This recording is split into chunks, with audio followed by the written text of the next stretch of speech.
वारीचे समाजशास्त्र. वारीतील महिला मग फक्त सहभागी आहेत का परिवर्तनाच्या वाहक आहेत? वारीमध्ये लाखोच्या संख्येने महिला वारकरी असतात.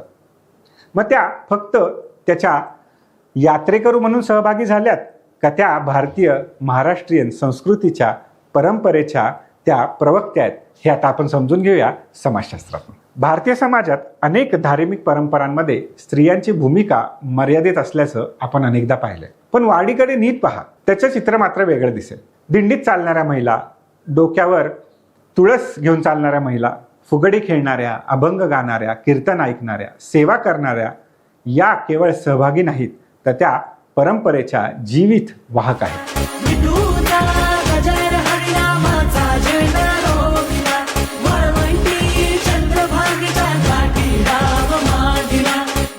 वारकरी परंपरेत संत जनाबाई असतील, संत मुक्ताबाई असतील, यांनी भक्तीचा स्त्रीला आवाजच दिलेला नाहीये.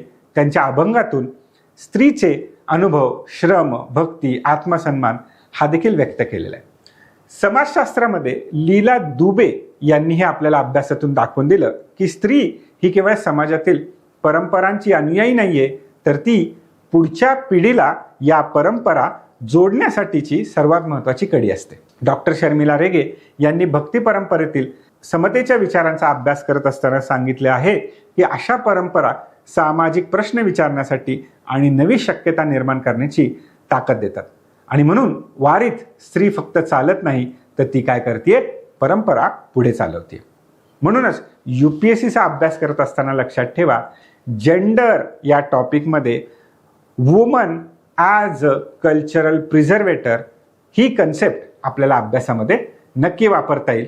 आणि म्हणूनच म्हणतो की समाजशास्त्र समजायचं असेल तर समाज समजून घ्या, वारी समजली की समाज समजेल.